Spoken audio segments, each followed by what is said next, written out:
क्योंकि अच्छा खासा रेवेन्यू जनरेट होगा इंडिया पाकिस्तान के मैच से। और वो जो है 30 एसोसिएट टीमें हैं, टोटल कुल 30 टीमें हैं कुल मिलाकर, एशियन क्रिकेट काउंसिल के अंतर्गत आती हैं। जी। और वो उन सब में वो पैसा बढ़ता है अच्छा, जो उनके इंफ्रास्ट्रक्चर को आगे बढ़ाने में बड़ा उपयोगी साबित होता है। वही सही जाहिर सी बात है, क्योंकि जो हम इंडिया पाकिस्तान देखते हैं उससे बढ़िया तो कोई रेवेन्यू लेकर ही नहीं आता। और जो दर्शकों की भी जो एक भीड़ दिखने को मिलती है वो इन्हीं दो मैचेस में हमें लग रहा है कि काफ़ी ज़्यादा लोग जो है निकल कर सामने आएंगे। अच्छा, एक जो हम ये बात कर रहे हैं लगातार सर कि ये जो 28 सितंबर तक ये मेरे ख्याल से जी, फाइनल जी, होगा, जी। तो ये जो फाइनल की भी है, अब हम तो कह रहे हैं कि चलिए भारत तो हमें लग ही रहा है कि शायद पहुंचेगा फाइनल तक, उसके बाद दूसरा तीसरा नंबर आपको क्या लगता है? ये बड़ा मुश्किल सवाल है। आपने दुखती रग पर उंगली रख दी, जिससे मैं बचने की कोशिश कर रहा था, क्योंकि टीमें सारी अच्छी हैं। अब आप देखिए ना, अफगानिस्तान को देखें, ये वो ऐसी टीम है अफगानिस्तान की, राशिद खान, जिसके आप तो शायद फेवरेट हम हैं, फेवरेट भी है हमारे। और अफगानिस्तान को तो मतलब ऐसा होता है ना कि मतलब राशिद खान को देखा तो ऐसे ही लगता है कि शायद वो विराट कोहली के छोटे भाई है जो खेल रहे हैं। क्योंकि होता ये है ना कि जब ये आईपीएल में आते थे तो हर टीम की स्ट्रेटेजी यही होती थी कि इनके सामने जो है ना, इनके 4 ओवर निकाल लो और बाकियों पर जो है ना 16 ओवर में मारामारी करेंगे, उन पर रन बनाएंगे। तो यही कुछ अंदाज था इनका, और इसलिए इनको ज़्यादा विकेट भी नहीं मिलते थे। इनकी इकोनॉमी बहुत अच्छी होती है, तो इनकी टीम जो है ना वो T20 वर्ल्ड कप के सेमीफाइनल तक पहुंची। तो आप दूसरे तीसरे नंबर के लिए you are not pitching up? नहीं, मैं दूसरे नंबर पर इसलिए नहीं कहूंगा कि हालिया परफॉर्मेंस कुछ ऐसा खास नहीं रहा है इनका, क्योंकि टीम जो है ना बल्लेबाजी में कहीं ना कहीं मात खाती है। इब्राहिम जादरान और उनके जो दो तीन प्लेयर्स हैं, उन पर टीम कुछ बहुत ज़्यादा ही निर्भर हो गई है। तो गुरबाज और जादरान, ये 2 प्लेयर चलते हैं तो टीम चलती है, टीम ये नहीं चलते तो फिर बाकियों पर प्रेशर आ जाता है, बाकी डैमेज कंट्रोल ही करते रह जाते हैं, लेकिन मैच विनर उस तरह से साबित नहीं हो पा रहे हैं। तो अब आपको बल्लेबाजी, गेंदबाजी और फील्डिंग तीनों में एक सामंजस्य बिठाना होता है। वो शायद थोड़ा लैग करते हैं ये। अगर सारी चीजें क्लिक हो जाती हैं तो फिर आप ऑस्ट्रेलिया को भी हराते हैं, न्यूजीलैंड को भी हराते हैं, और बस इंडिया के सामने सरप्राइज पैकेज लेकर आते हैं। लेकिन अगर आपको टूर्नामेंट जीतना है या फाइनल में पहुंचना है तो आपको कंसिस्टेंटली अच्छा परफॉर्म करना पड़ेगा खेल के हर विभाग में। रही बात, ये तो अफगानिस्तान की बात हो गई, बांग्लादेश की बात कर लेते हैं हम, क्योंकि बांग्लादेश की में हम लोग जब गए थे टेस्ट में तो हमने उनको धो दिया था, वनडे में उन्होंने हमें धो दिया। हम हार कर आए थे बांग्लादेश से। बांग्लादेश की पाकिस्तान के साथ T20 की सीरीज हुई थी 2, ये मैं वनडे की बात कर रहा हूँ। जी जी। T20 में नहीं, वनडे में हम लोग हारे थे। T20 में पाकिस्तान से ये सीरीज जीते भी हैं, हारे भी हैं। लाहौर में पाकिस्तान का जो है पाकिस्तान की बल्ले बल्ले हो गई, वहाँ 3-0 से हराया इन्होंने। लेकिन जब ये लोग बांग्लादेश गए तो बांग्लादेश में अपने घर, मतलब दोनों अपने अपने घर के शेर हैं। हाँ। और उन्होंने वहाँ पर उनको शिकस्त दी। अब आइए आप पहले श्रीलंका पे बात करते हैं। हाँ। श्रीलंका की टीम एशिया कप में भारत के बाद सबसे ज़्यादा खिताब जीतने वाली टीम है, वर्ल्ड चैंपियन रह चुकी है। आप देखिए ना, 2011 का वर्ल्ड कप जो था उसमें तो ये फाइनल में पहुंचे थे हमारे खिलाफ। वो महेंद्र सिंह धोनी का जो छक्का याद आता है ना, वो श्रीलंका के अगेंस्ट ही था वो। और इसके अलावा अगर आप देखें तो 1996 का वर्ल्ड कप, उसके टॉप 6 प्लेयर सब एक साथ ही रिदम में आ गए थे, लय में आ गए थे। तो जब सब प्लेयर एक साथ चलते हैं तो उसका नाम होता है श्रीलंका। वो कभी कभी चमकती है, लेकिन हालिया फॉर्म उनकी बहुत अच्छी नहीं रही है। हालिया फॉर्म में तो इतना आपको नहीं लग रहा कि शायद कुछ बहुत ज्यादा इस बारी कुछ निकल कर या उभर कर या सरप्राइज पैकेज के तौर पे? अब देखिए, उनके महेश तीक्ष्णा है और असलंका, जितने भी इनके प्लेयर्स हैं ना, उनमें वो रिदम, वो तारतम्यता या वो कंसिस्टेंसी लेवल वो दिखाई नहीं दे रहा है। तो मुझे लगता है कि, और पथिराना है, वो भी कई बार पैचेस में अच्छा परफॉर्म करते हैं, स्लॉग ओवर्स में अच्छी गेंदबाजी करते हैं, शुरुआत में कई बार बहुत महंगे साबित हो जाते हैं। तो कंसिस्टेंसी लेवल जो है ना वो इनको कहीं ना कहीं दिखाता है, नीचे झुकाता है। तो ये पाकिस्तान से शायद आपका मेरे ख्याल से कुछ नहीं सर, पाकिस्तान आपकी डैम फेवरेट है, मुझे लगा अपने आप ही आ जाएंगे उस मोड़ पे। हिंदुस्तान के बाद मेरी सेकंड फेवरेट टीम पाकिस्तान है। पहली फेवरेट टीम तो हिंदुस्तान रहेगी, वो तो खैर, बट ऑब्वियस है सर। ऑब्वियस। पाकिस्तान का जहाँ तक अगर सवाल है तो पाकिस्तान अभी ट्राई सीरीज जीती है और अफगानिस्तान को हराया। लीग मैचों में हारे अफगानिस्तान से, लेकिन अफगानिस्तान से फिर हार का बदला बिल्कुल सूद सहित इन्होंने वसूल कर लिया। अब बाबर आजम नहीं है, रिजवान नहीं है और नसीम नहीं है इस बार, जो उनके फास्ट बॉलर हैं। उनके बिना अगर आप अच्छा परफॉर्म कर रहे हैं तो ये युवा ब्रिगेड की जीत है। एक अच्छा कॉम्बिनेशन है पुराने प्लेयरों में और यंगस्टर्स के अंदर।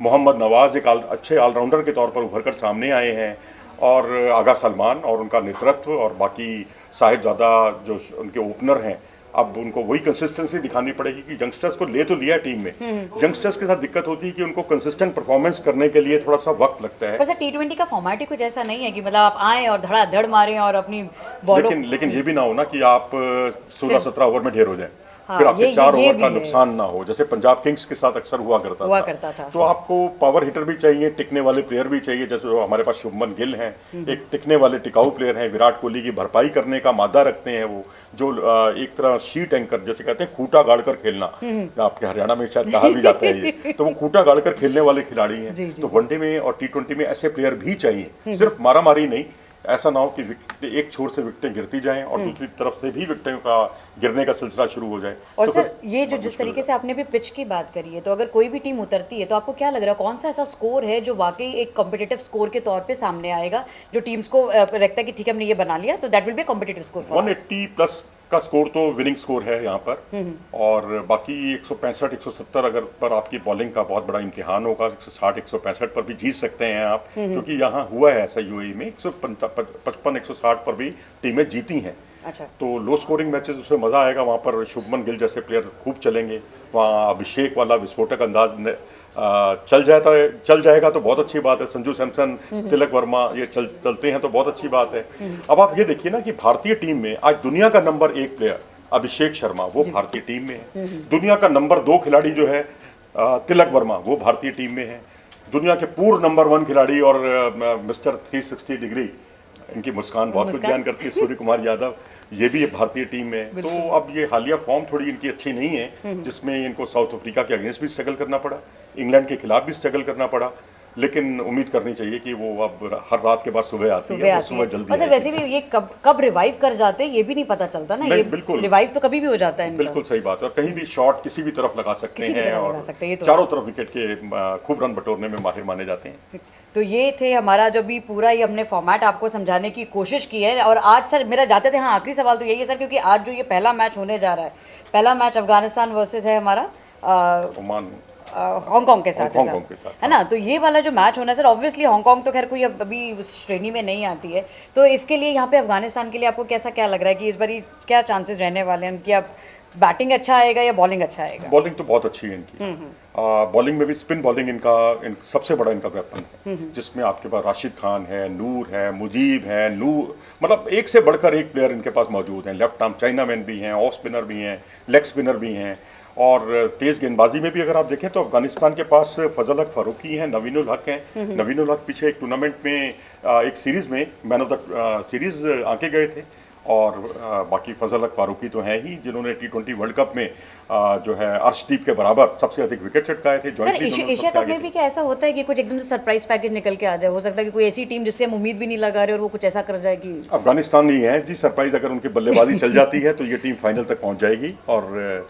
पाकिस्तान को पीछे छोड़ देगी। लेकिन अभी तक का जो सिनेरियो है उसके हिसाब से मुझे लगता है इंडिया नंबर 1 है, पाकिस्तान नंबर 2 है, और तीसरे नंबर पर अफगानिस्तान को मैं रखूंगा, और बांग्लादेश को मैं नंबर 4 पर इसलिए रख रहा हूँ कि बांग्लादेश में ना तो शाकिबुल हसन है इस बार, ना महमदुल्ला है इस बार, ना उनके पास जो है जो अन्य उनके जो तमीम इकबाल हैं वो भी नहीं है टीम में। तो कई दिग्गज खिलाड़ियों के ना होने का एक असर पड़ सकता है इस टीम पर, लेकिन ये एक ऐसी टीम है जो किसी को भी चौंका सकती है, और अगर वैसा जैसा हालिया इनका परफॉर्मेंस रहा है, जिस तरह से पाकिस्तान को हराया इन्होंने अपने मुल्क में ही सही, लेकिन जीत तो जीती है ना, जीत तो जीती और वनडे में भारत को हराया, और जिस तरह से इनके बच्चे खेलते हैं अंडर 19 के मैच जिसमें मारामारी हो गई थी, लड़ाई झगड़े हो गए थे आपस में इंडिया के साथ, तो कुल मिलाकर इनमें जज्बा है, जुनून है कि बस हिंदुस्तान को हराना है, तो ये इनके अंदर बहुत ज़्यादा है, ये बहुत ज़्यादा है। तो चलिए हमने ये अपने दर्शकों को पूरा फॉर्मेट समझाने की कोशिश की है कि जो आज से आगाज़ हो रहा है एशिया कप 2025 का,